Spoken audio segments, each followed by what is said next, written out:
Muito bem, agora tá aí, ó, duas matérias aí, a gente tem um vasto conteúdo para ser discutido aqui pela nossa bancada e eu já vou começar com ele que está aqui hoje de branco, Arnaldo Buiú, seja bem-vindo ao programa e sobre esse tema, o seu comentário, por favor.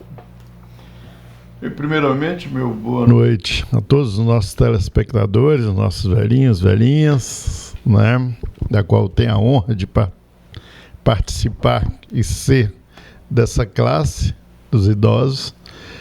E meu boa noite ao Bispo Paulo, professor Alexandre, né, a nossa técnica. E o que eu tenho a dizer é o seguinte: eu acho que sabiamente um ministro hoje da Justiça, que até ontem praticamente era ministro do Supremo Tribunal Federal, eles viram alguma incongruência na questão do projeto aprovado pelo Parlamento, na questão da constitucionalidade. Haja visto, doutor Ricardo, que essa lei que permite as saídas de presos para visitarem as suas famílias em datas comemorativas, como o Dia da Mãe, né, Dia dos Pais, as pessoas irem até a sua família, ela ainda é da época do regime militar, ela é antes da Constituição. E obviamente que não foi mudada, e a Constituição de 88 recepcionou ela como norma constitucional. Então, para que pudesse ser feito uma questão dessa, teria que fazer uma emenda constitucional revogando, né, acabando com essa lei. Então, o Ministério da Justiça, ele sugere, e aí onde o Lewandowski cometeu um deslize na sua fala, que ele estava falando, nós sugerimos um veto ao presidente Lula. Não, não é vetar o presidente Lula. Ele sugere que o presidente Lula vete parcialmente parte dessa lei, porque com certeza minimizaria um embate entre o Supremo e o Congresso na questão de um direito, praticamente, que é um direito humanitário. A gente denota que a parcela de presos que não retornam, isso é ínfima, é muito pequena. Todo mundo sabe. E um detalhe, o projeto contempla, professor Alexandre, que aqueles presos sabidamente periculosos, eles não sairão. Está lá dentro. Então eu acho assim, até por uma questão de humanidade, até por uma questão de inserção no meio social, eu vejo assim com bom alvitre, né, que o presidente Lula vete essa parte mais assim, como é que se diz, mais dura, mais desumana desse projeto, para que contemplasse, né, essas pessoas que já estão pagando uma pena, já estão sofrendo as sanções da lei, e você endurecer muito mais isso, eu acho que seria embrutecer muito mais aquele que ainda tem condição de socializar e de recuperar e ter uma vida digna e melhor pós pagar o seu erro. Muito bem, Arnaldo Buiú. Essa questão, eu costumo dizer que o regime semiaberto, ele não é o nome já sugere, né? Ele é semiaberto. Então, se você estiver fazendo um curso, ou estiver estudando, ou um trabalho durante o dia, você pode sair, fazer o seu curso ou o seu trabalho e voltar para a unidade para poder dormir. Então, sinceramente, essa medida, para quem está nesse regime semiaberto, para mim ela acaba sendo inócua, né? Porque hoje já a pessoa que sai para trabalhar e sair para visitar a família, eu não vejo assim um risco absurdo. A gente tem que ter cuidado, cautela e enrijecer as penas para aqueles crimes bárbaros, crimes hediondos, crimes de alta periculosidade, né? Aí sim, enrijecer, esses bandidos, esses maus elementos de alta periculosidade. Não tem que ter benefício, não. Tem que ficar lá. Agora, quem é semiaberto, que é pena de 4 a 8 anos, que faz jus, né? A pessoa que tem cumprindo aí 1/6 da pena, se não for reincidente, e 1/4 em caso de reincidência, aí, atualmente, pela nossa legislação, faz jus a esse benefício. E quem vai falar também um pouco disso, que tem uma vasta experiência, é o nosso querido Paulo Cavalcante, que está aqui no nosso estúdio hoje, debatedor, amigo da casa, um dos primeiros aqui a estar nessa emissora. Seja bem-vindo mais uma vez, nosso amigo Paulo, e o seu comentário sobre esse tema. Boa noite, Frota, boa noite, demais participantes aqui do News 5.1. Boa noite você que faz parte dessa família Rema, da qual eu tenho a alegria de ter sido o primeiro âncora aqui do News 5.1, há exatos quase 4 anos, Frota. No dia 27, né? Hoje dia 11, então daqui mais 2 semanas, dia 27 de abril de 2020, foi quando a gente colocou o primeiro programa no ar, ainda de maneira toda improvisada. Foi o primeiro programa a ir para o ar ao vivo aqui pela TV Rema e o primeiro programa também a ir para o ar do News 5.1.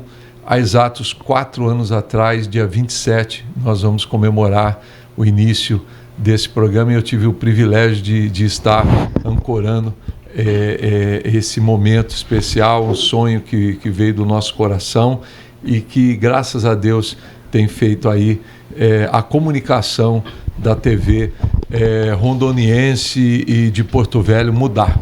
Eu quero comentar esse momento tão especial. Fazia tempo que eu não vinha, viu, Frota? Eu estava meio censurado aí, mas graças a Deus estou de volta.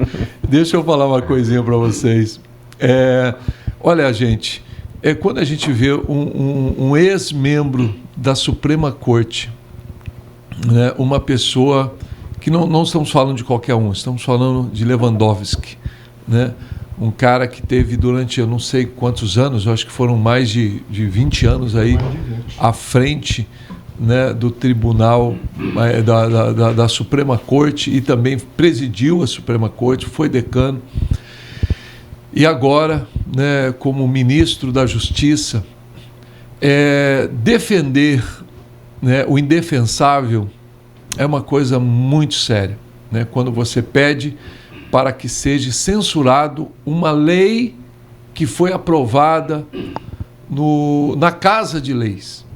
Uma lei que foi aprovada na Casa de Leis. Por que foi aprovada? Porque pessoas estavam saindo e matando. Pessoas estavam saindo e roubando. Pessoas estavam saindo e constrangendo aqueles que foram motivo da sua prisão. Então é um negócio muito sério, né? Quando você vê aquela que assassinou os próprios pais, como é que é o nome? Suzana, né? A Suzana Ristoff, você vê ela saindo no Dia dos Pais.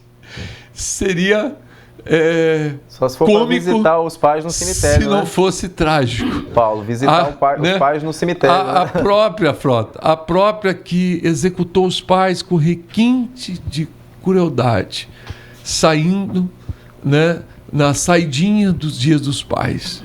Então fica triste, fica incomentável, é lamentável, né, que eu espero que o Lula não ouça isso, né, que ele não tente fazer esse veto e que o Supremo Tribunal não tente legislar o ilegislável, né, porque o Supremo Tribunal deveria apenas proteger a Constituição brasileira e não fazer o papel de deputados e senadores que foram eleitos para isso.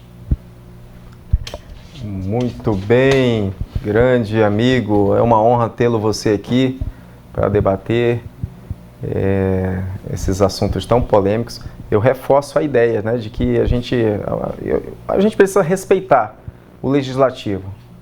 As instituições têm que ser respeitadas, a competência de cada um, e essa também foi uma resposta da Casa, né, a Casa das Leis. Eles foram rapidamente, fizeram aí, aprovaram, e agora está para o veto ou sanção do presidente da República. Eu estou agora para chamar nosso amigo Alexandre Porra. Rapaz, hoje está me dando um branco aqui tão grande. Alexandre Porto aqui, que está com a gente aqui, direto aqui no programa. Seja bem-vindo mais uma vez. Boa noite e o seu comentário sobre essa temática. Boa noite, Ricardo Frota. Boa noite, Arnaldo Lourenço, nosso homem da feijoada. Boa noite, Bispo. Fazia tempo que eu não vi aqui. E parabéns por ter sido um dos pioneiros aqui da Rema TV, né? Sempre tem que ter alguém que, para começar, às vezes o começo é mais dolorido que depois a continuação, né, Bispo? Mas que bom que tem uns malucos assim que se predispõem a isso e por conta disso as coisas começam Eu a tenho acontecer. esse programa no Facebook, até lancei Legal, aqui. Parabéns. Muito parabéns. bom. Pois é. Meu boa noite especial a você que está nos vendo na sua casa, no seu trabalho, então pelas ondas mundo afora da internet e pelas redes sociais. O pessoal da técnica que sempre nos atende bem. Pois é. É um momento, um assunto delicado.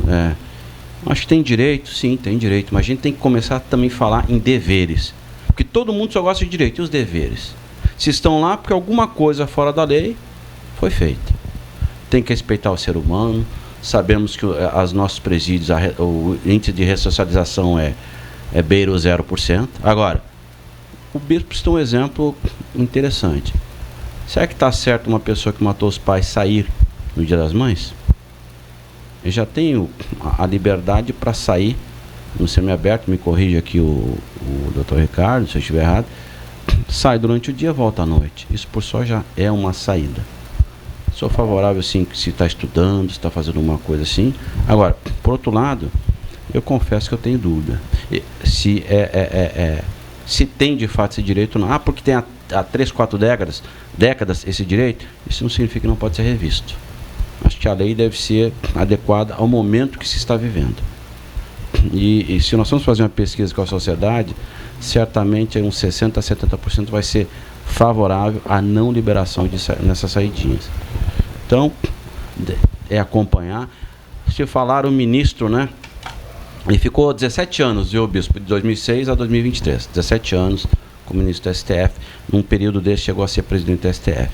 Falou da inconstitucionalidade, mas por outro lado eu fico pensando, mas vem cá, tem a CCJ também no Congresso, Comissão de Constituição e Justiça. Será que esse pessoal não viu isso? Outra questão também, o fato deles vetarem, do presidente vetar, volta para o Congresso. E de Congresso derrubar o veto, passa a valer a lei, e aí a gente vai para o STF, e o STF a gente sabe como vai acontecer, como vai terminar essa história. Então, esse é o Brasil, né? Muito bem, obrigado, Alexandre Porto. O Arnaldo pediu 30 segundos aqui, rapidamente, Arnaldo. Talvez não saibamos.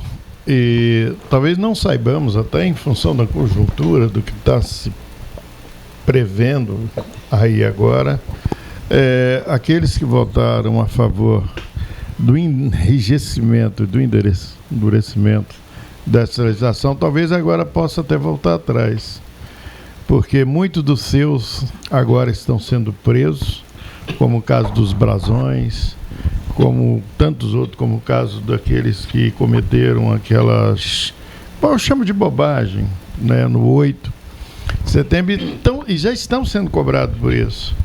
E a lei, ela é extensiva a todos. Esse pessoal também ficaria impedido de sair para poder.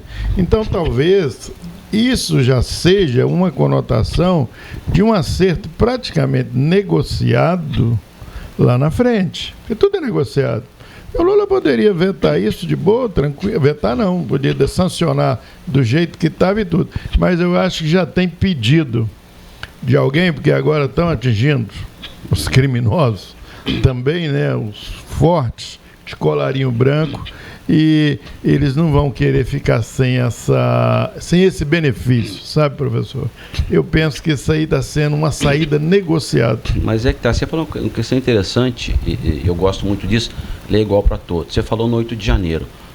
Os vagabundos Black Boster que quebraram, Black Boster, nem me recordo o termo correto, Black Bloc, obrigado, Ricardo, obrigado aí pela ajuda. Quebraram um monte de coisas, esculhambaram o Congresso, não aconteceu nada. 8 de janeiro do ano passado aconteceu. Que igualdade é essa? A igualdade desde que seja para o meu amigo. Meu amigo pode tudo, quem tem um viés ideológico contrário a mim, Se espirrar, vai preso. Volto mais uma vez. Tudo é igual, tudo é justo, mas aquele pessoal que está lá, por que foi sentenciado pelo STF? Se nenhum deles tem foro prerrogativa de função. Perfeitamente. Não tem foro especial, foro privilegiado. Por que não foram em primeira instância? Então nem tudo está sendo igual no Brasil. Algumas coisas estão sendo de acordo com o viés ideológico. Se eu for do partido A, eu tenho um tratamento. Se eu for do B, tem outro. Volto mais uma vez num assunto que eu já citei inúmeras vezes. G. Dias, querido, simpático, dando água mineral, abrindo portas e tudo mais. O que aconteceu com ele? Nada. O secretário que estava lá de férias, o Anderson Borges, foi preso. Que igualdade é essa? Que igualdade é essa? Conto da carochinha. Muito bem, obrigado, Alexandre Porto. William Pombo, hoje está aqui nos nossos estúdios. William, essa questão do Lewandowski, do ministro da Justiça, sugeria ao presidente Lula um veto. Ou seja, em outras palavras, ele diz, não, vamos manter a saidinha dos presos. Tu concorda? Acha que o Lula vai vetar parcialmente esse projeto? Boa noite a todos que estão nos assistindo. Boa noite a toda a bancada aqui. O meu posicionamento, Ricardo, sempre será o mesmo, né? Eu acho que a cadeia, ela não é uma colônia de férias. Ela ali é cadeia. Sempre fui contra saidinha de banco, de presos. Sempre fui contra regalias de preso, certo? E aqui que nem o nosso amigo Alexandre Porto aqui falou. Parece que o Brasil, ele já está mostrando de fato o que é. Amigo do rei tem privilégio. E aquele que não é amigo do rei, ele tem que sofrer as consequências. A realidade é essa. E eu sou contra a saidinha, independente de qualquer coisa que seja. Eu sou contra a saidinha. Meu posicionamento sempre será esse, certo? E obrigado pela oportunidade. Muito bem. O amigo do rei que tu se refere é os presos? Amigo do... Quem seria o rei? E quem seria o amigo? Os presos, amigo do... Isso, exatamente, os presos. Porque, por exemplo, que nem o amigo Alexandre Porto falou aqui assim, você, a favor do viés ideológico, você não sofre as consequências. Como aquele citou aqui, os Blocs. Quebraram tudo, e realmente quebraram tudo. Sofreram algumas consequências? Não. Certo? Então, esses são os amigos do rei, entendeu? Então, o meu posicionamento sempre foi e sempre será ao lado da população e contra bandido. Para mim, bandido tem que estar na cadeia e não tem que ter saidinha. E a população está cansada, então, da criminalidade? É melhor eles guardado do que... Bem guardado, acabar com esse negócio. Eu, por exemplo, eu sou um cara que... as pessoas dizem que eu sou um pouco radical. Mas sempre, Ricardo, sempre, aos que estão nos assistindo, sempre eu vou estar do lado da população. Não tem esse negócio de bandidinho bom, bandidinho mal. Bandido é bandido, cidadão é cidadão. Mas o Arnaldo Buiu, ele sempre fala que tem um bandido bonzinho na presidência da República. Tu concorda com ele? Rapaz, o senhor Arnaldo, ele é demais. Ele é demais. Eu vou te falar uma coisa. A gente já teve alguns embates aqui no programa, né? E eu sou um cara verdadeiro, né? Sou pontual no que eu falo. Eu sempre deixei claro para mim que quem apoia bandido é da mesma laia, certo? Então, esse é meu posicionamento. Eita! Você é contra os gays? Como é que é? Você é contra a diversidade, os gays? Eu queria entender. Você quer entender? Eu queria entender por que essa pergunta. Tá mudando fora. Não. Que tem a ver? Que analogia imbecil desse cara. Mas, primeiro que eu não sou bandido, você me respeita. É o meu posicionamento. Seu posicionamento é um posicionamento idiota. Você me respeita. A democracia pra mim Você me respeita. Corta o microfone. Vamos pro intervalo. Me respeita que você é um Zé Ruela.